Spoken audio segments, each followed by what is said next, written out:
Thank you very much for the introduction. It is definitely my great pleasure to be here, and I thank the organizers for inviting me today to share my views on a few things on NFTs and their significance to charities.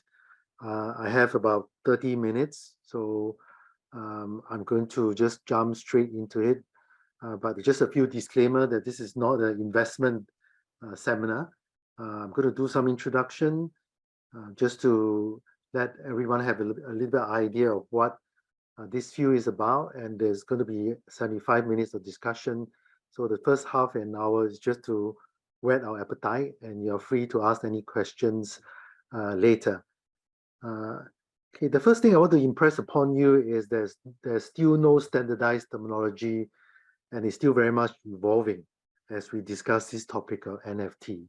And everyone know what the cryptocurrency is, that it doesn't rely on a central authority. There's no trusted party.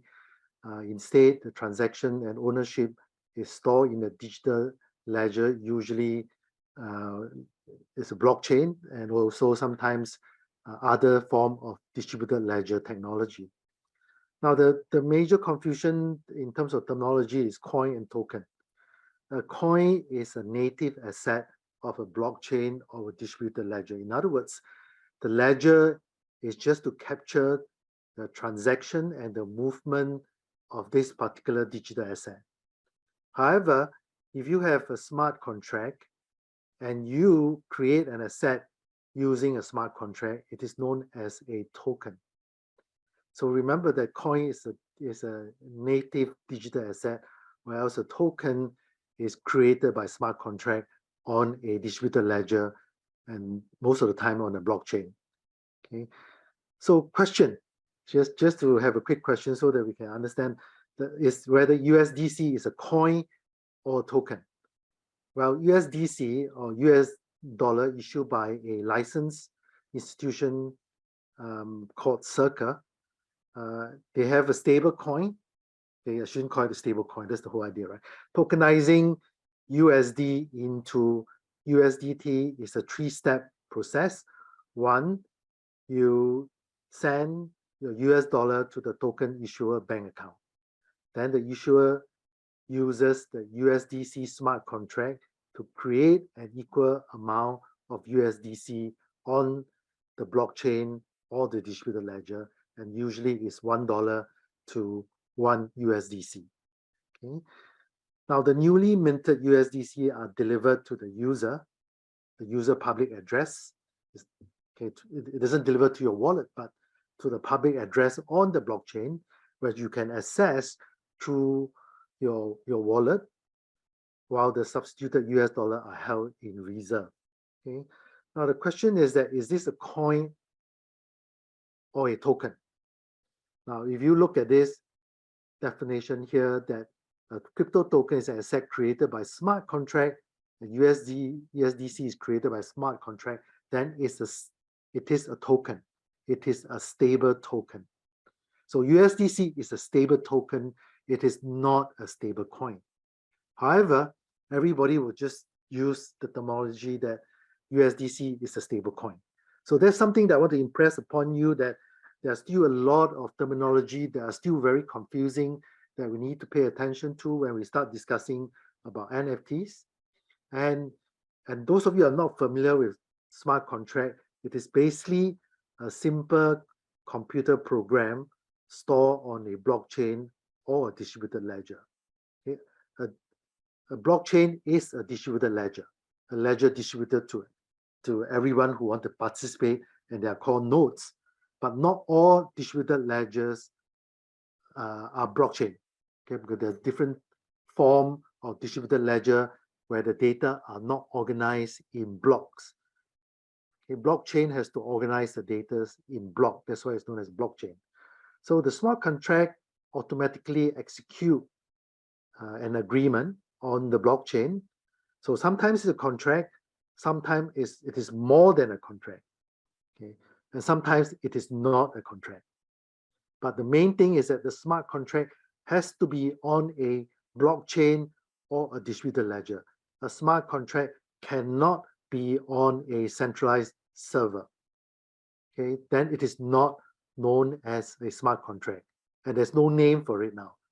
You can call it digital contract, you can call it electronic contract, but it is certainly not smart contract. Or you can call it, if it's not on the blockchain, you can call it a not so smart contract, okay? Because it is not distributed, okay? So the whole idea is that there will be no intermediary involvement, okay? And there will be no time loss. It will be executed.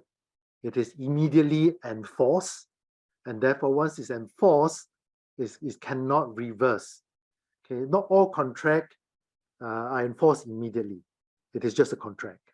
Okay, so examples of smart contract include financial purposes like trading, investing, lending, borrowing, and then you can even use to do corporate governance.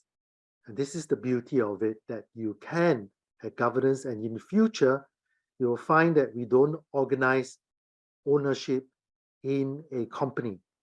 We may not also organize ownership using shares.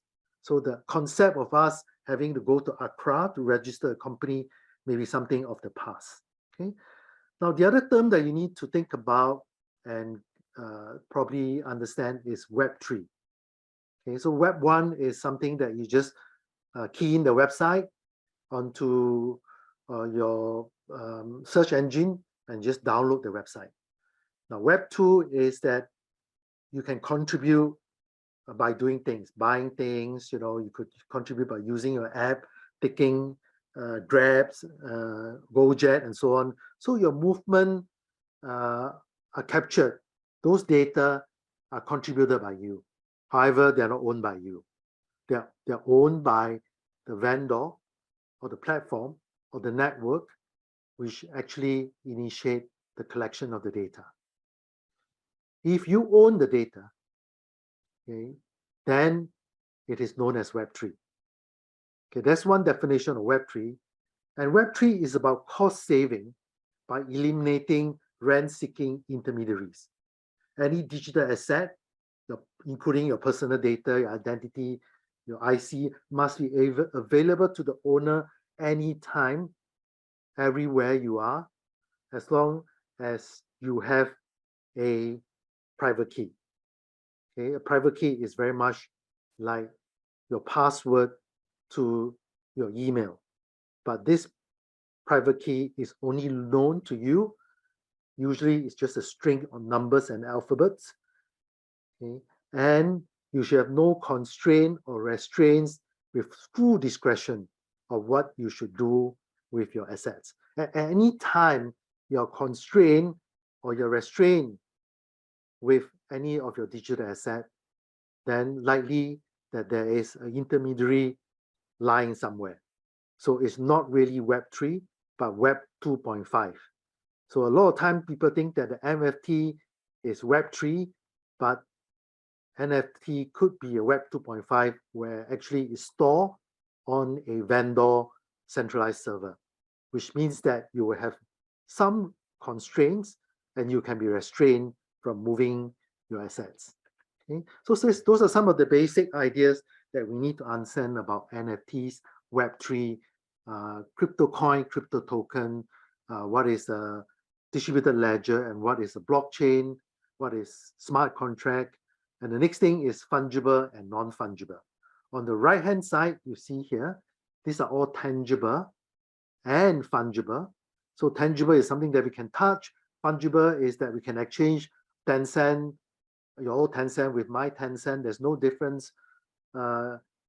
Just like Bitcoin and Ether, except that they are virtual and therefore they're intangible, but they're still fungible.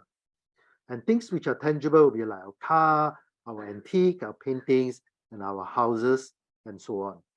And non-fungible, because your car is unique, your car is slightly different from somebody else's car, either because your number plate, your house is definitely different from somebody else's house. And then when it's online, when it's virtual, then it becomes non-fungible. Okay, so that is something that you need to understand, the difference between fungible, non-fungible, tangible, non-tangible. Okay. So what is NFT? Well, NFT or non-fungible tokens. Now, tokens are created by smart contract. Non-fungible means that it's unique. Okay, and because it's non-fungible tokens, it is virtual. Okay, and it is used to prove ownership of a unique item or unique items because of their unique characteristics. So NFTs can use to tokenize identity, artwork, music, film, even real world assets such as real asset, ensuring that ownership is public, verifiable, okay, and immutable. Immutable means that you cannot change it, or in the sense of blockchain, if you want to change it, it is not impossible, but the cost to you is so great that it is infeasible. Okay, now everybody can verify that you have ownership and it is in the public space. So NFT is an essential component of the Web3. Remember, Web3 is that you own your data through your private key. And that data could be anything they have done, or it could be your identity or whatever, right? So an NFT internet is different from the internet today. So you can see that the NFT internet are digitally unique. No two NFTs are the same. Every NFT must have an owner, and this is a public record and easy for anyone to verify. NFTs are compatible with anything built, well, Ethereum or non-Ethereum, okay? So here, because it's by Ethereum Foundation, so I add on that NFT need not be on Ethereum. It can be on any other open blockchain that has smart contract. Okay, an NFT ticket for an event can be traded on every Ethereum or on whichever blockchain your NFT is on, or sometimes you could even do a bridge to interchange your NFTs across different blockchain for an entirely different NFT. You could trade a piece of art for a ticket or anything. So you can do a digital barter trade. You can trade your digital ticket with digital coin, you can or anything else. You can do barter trade.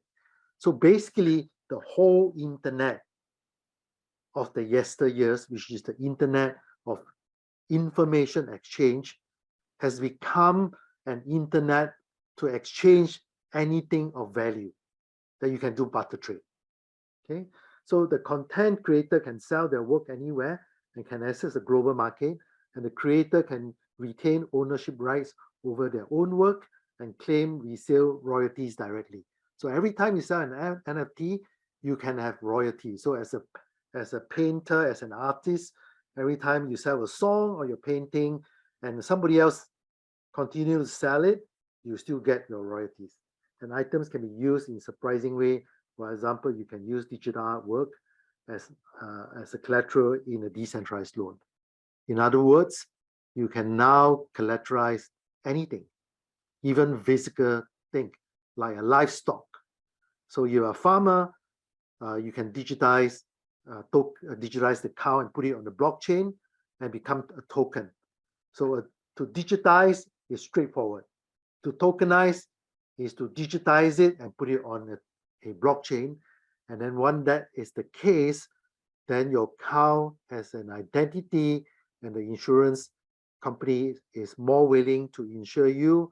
And because of that, your borrowing cost will be able to be lower. So it's perfect for somebody in charity helping those farmers in Myanmar, Bangladesh, Rwanda, and other places where they borrow from loan shark.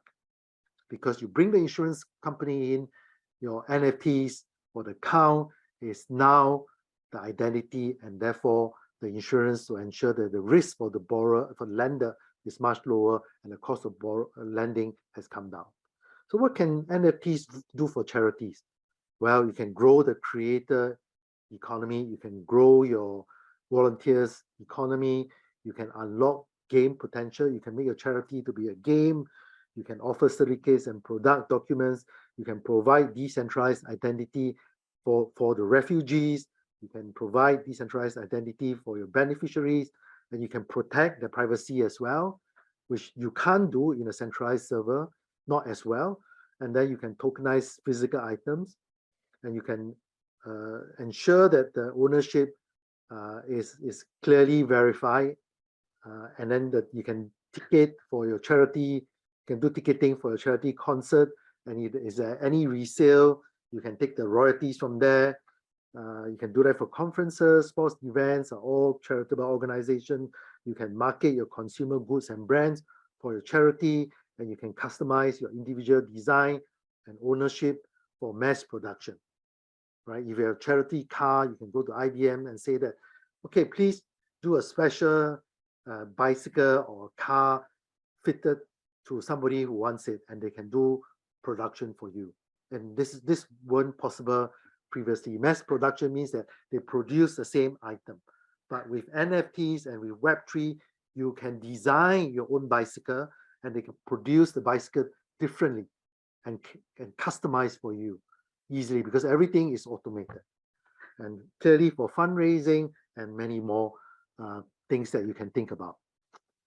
So here is that it's very interesting, right? This is cryptocurrency, and it's a fungible token.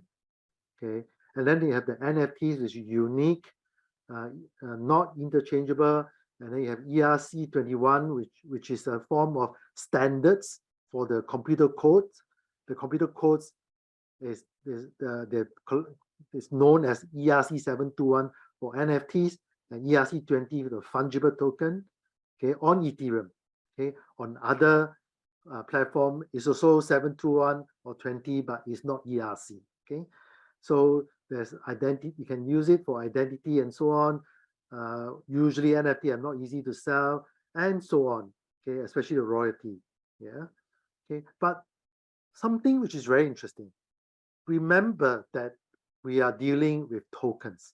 Tokens are programmable. That means that this is programmable money, programmable, fungible, and non-fungible tokens that you can ask the token to do anything you want. Example, if you have a coupon that you're given to a beneficiary, okay, now all the coupons that you have given out, they are the same and they are identical, so they're fungible.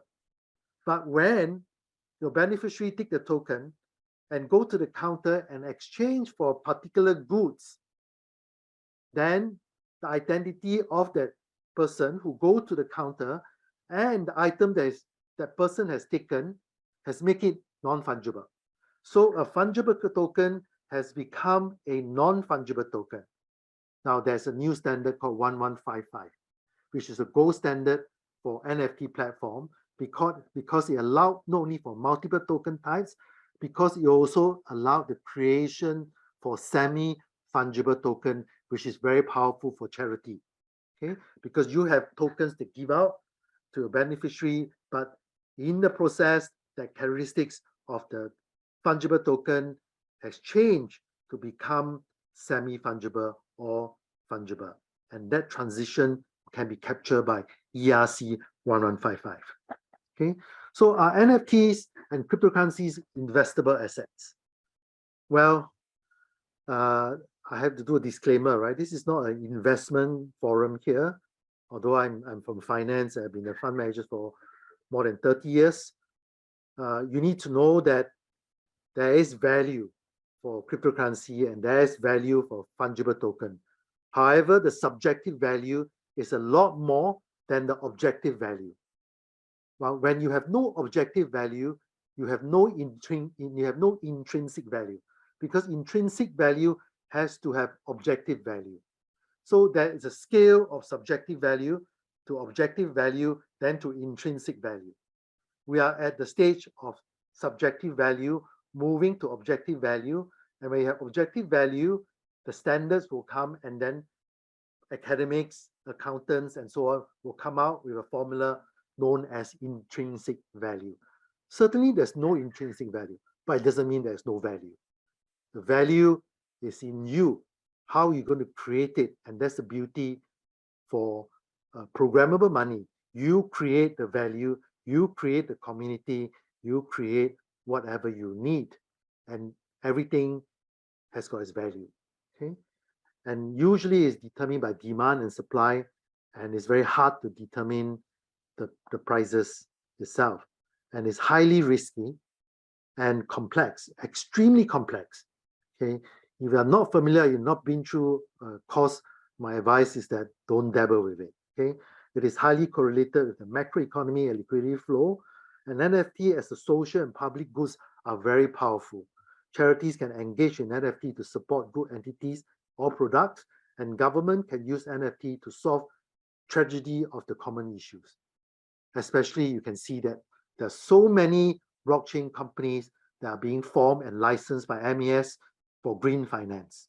Okay, so Ravi Menon, the MD of MES, made a few speeches, and he cited at least 3 companies.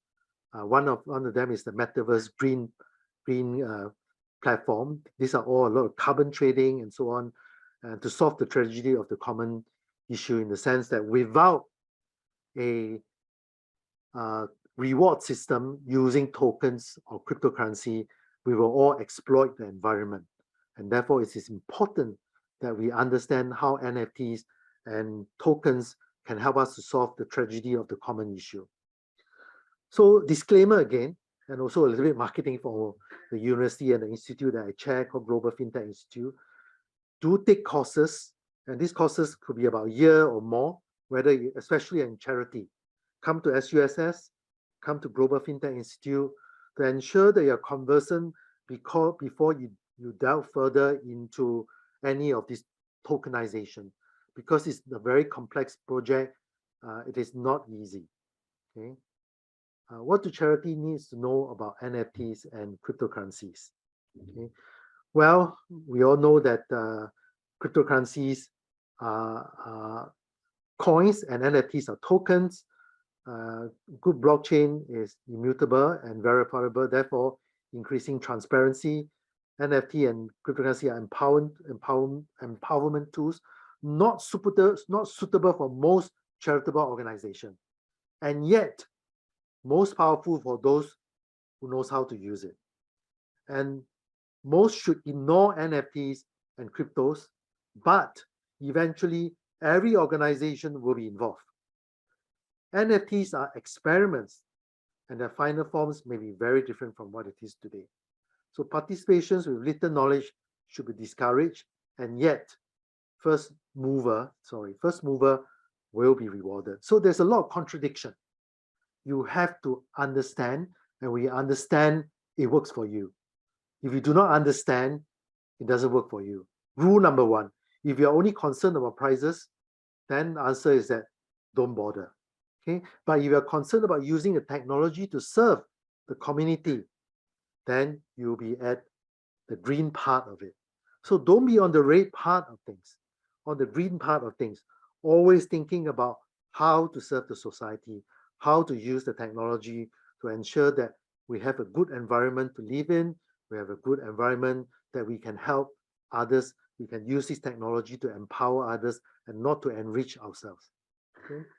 Now, use case of NFTs and cryptocurrencies for charities. Okay, first is by donation.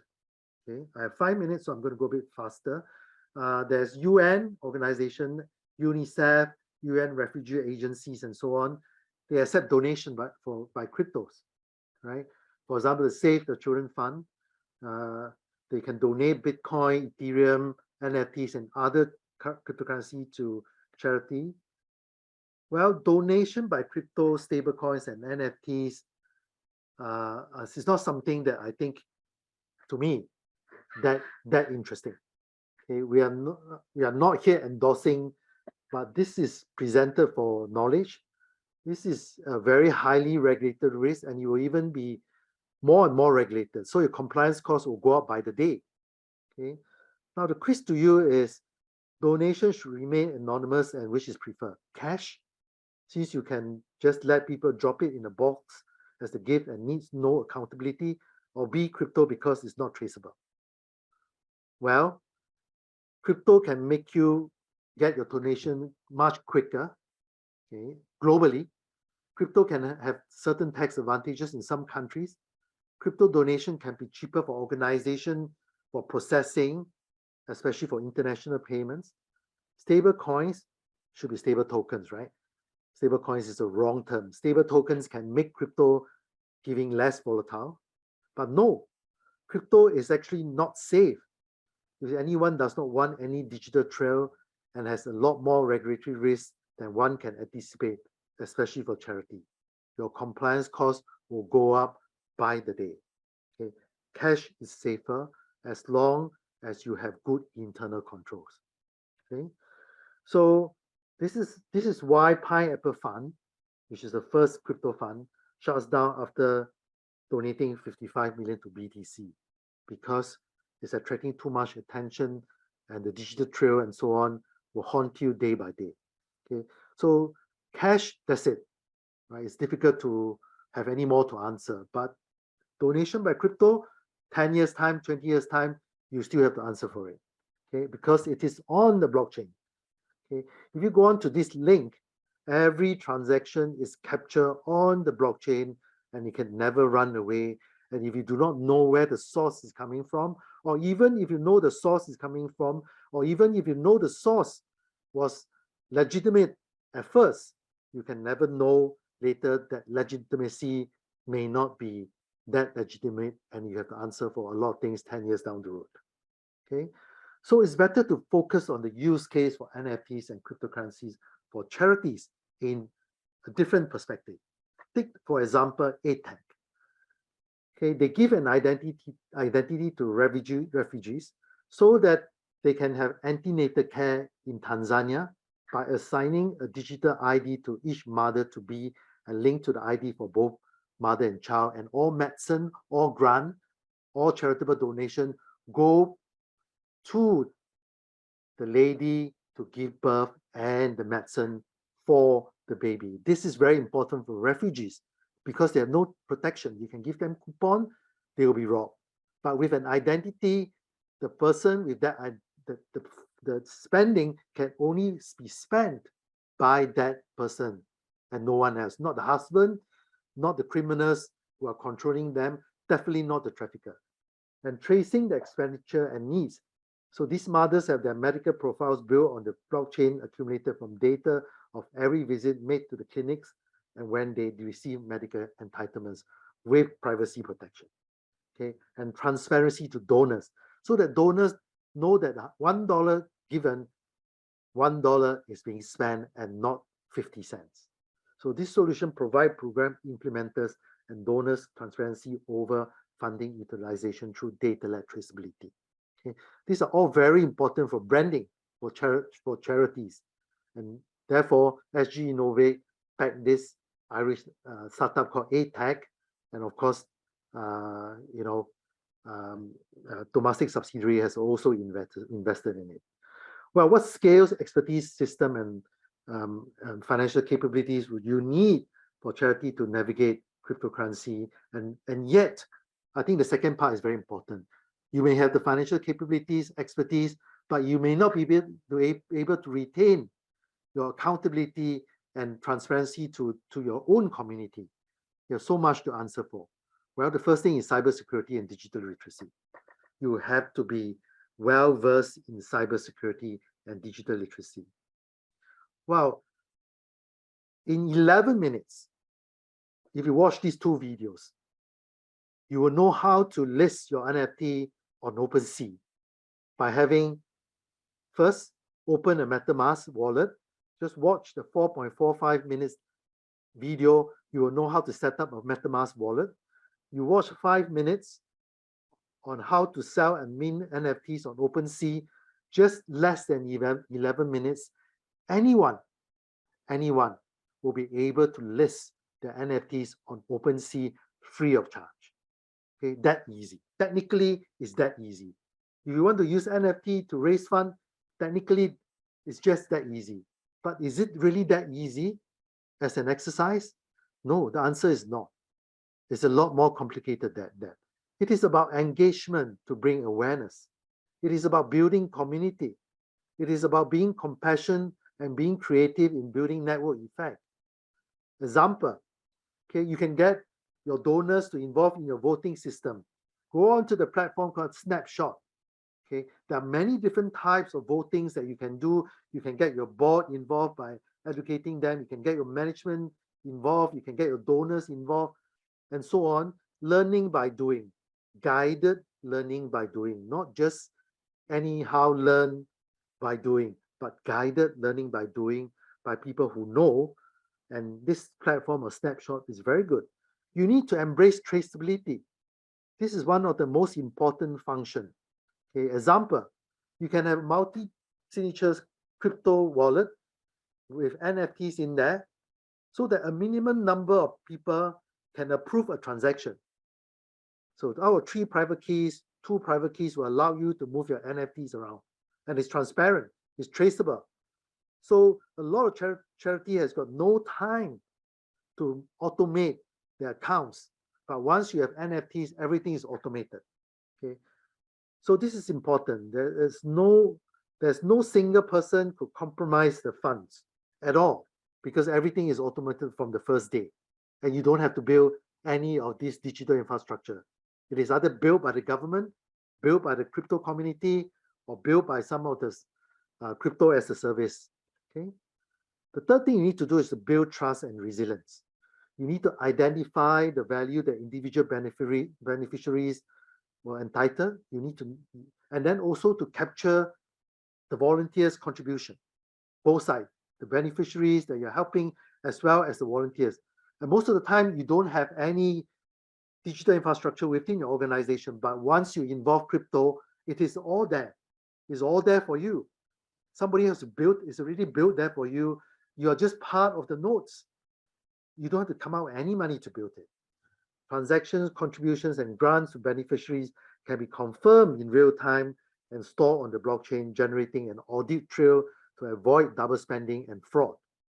Because the smart contracts, they've done it for you. The crypto community has done it all for you. And the last thing you need to do is to gain transparency with privacy protection. So for example, you can apply to utilities, electricity, gas, and grocery purchase of the people that you fund. You sponsor them, you go and visit them now, you just bring your rice, but you can bring a coupon to them on as an NFTs, and the volunteers gain transparency and access to data on the remittance flow. But most importantly, not only that you know what they have consumed, okay, you can also ensure that the privacy is protected. No other digital infrastructure is available free to you. Okay, but you have to spend time learning it, but you don't have to spend time building it. It's already all there. Okay. Well, these are the real examples. Volunteering unimagined. Okay, it's a decentralized reputation and reward system. Okay, and this is disbursement for disaster relief. These are all on the ATAC. They're all there already, right? This is a wallet, right? So you can see your bank account or all your beneficiaries, bill payments, and so on. Okay, you may have more questions that we can answer later. Should you get involved with the nascent technology for charity, like ATAC, funded by Temasek subsidiary and SG Innovate? Should you launch, which is now ESG, should you launch NFTs, cryptos, and stablecoins? How can you empowered by the technology? What expertise are needed? What processes are to be implemented, and can they be automated by smart contracts? Well, I just have 2 more slides. Just give me 2 more minutes. The reality is that most boards are conservative and they make governance a priority over innovation. Okay, most board members are not conversant in nascent technology risk management through no fault of their own, because it's very difficult, it's very complex. It will take 1 year for students to master just about 70% of the materials. Most organizations are more concerned about day-to-day firefighting because it's not automated than to overcome the hurdles of technology transformation, but they can leapfrog. They can leapfrog to Web3. Misinformation, lack of human resource, lack of technology skill set to automate, over-reliance of goodwill of employees, volunteers, and playing it safe attitude dominate most organizations. Deep down inside, all of us know that we need to change. But how? We are not empowered. We don't have the technology. The technology requires money, but actually they're all there. But all these are changing with family offices. All these family offices are rich immigrants who are tech billionaires. and they have a different demand when they become your donors. They know and will fund the forward-looking charities that use technology to solve their day-to-day governance problems, so their energy is to focus on serving the beneficiaries, not on governance. Governance should be automated. Governance should be processes that easily trace and transparent, and is all by smart contract. So the takeaway is difficult to step out and venture into innovation with limited resources, because we need to collaborate. There's so many charities, they have to all come together, go to decentralized land, buy a piece of land, have a charitable organization in the decentralized land, and all of you are branded together. Right? The new money and motivated staff are attracted to innovation. That's how you attract staff. Young and capable staff who only work for charity, who can conduct concerts in the metaverse that they themselves and their friends can attend. Okay, discernment is key to, because mistakes will be made and failure is a badge of honor. What sort of mistakes can be tolerated? What cannot be? Should we or should we not? We got to discern on a day-to-day basis. This new technology with embedded governance empowers the weak, neglected, the despised, the misunderstood, the poor, and allows them to spring into action. It is just not knowledge that we're talking about here. Web3 technology is empowerment to action, okay, without needing approval. So that's why you see in Vietnam, in Philippines, they are not all empowered. They take things into their own hands now because they are empowered into action. Bad governance kills an organization, so does over governance without the right spirit. Competent young generation are attracted to charities that are not only with a heart and smart governance, I emphasize smart governance, okay, but a purity of intent to use technology for good, to induce traceability and transparency in solving real problems with privacy protection. With metaverse, everything will be tokenized in the future. Human only audit codes in the future. They don't audit numbers. AI do. Okay, so every problem and issue digital transformation is an opportunity for donation, because this donation can be used to create good design in blockchain to help you, so that you can focus your good work or outreach to people who need help, people who need you to be by their side, people who need you to visit them and spend time with them. So do take the CFTP exam and have the courses at SUSS. Use NIFT, a Node for Inclusive FinTech. We don't call ourselves a Center for Inclusive FinTech because there's no center. We diminish ourselves. We are nodes for Inclusive FinTech and global FinTech platforms to collaborate and implement your programs. Most important, to have fun. I'm sorry I've overrun, but thank you very much for listening to me.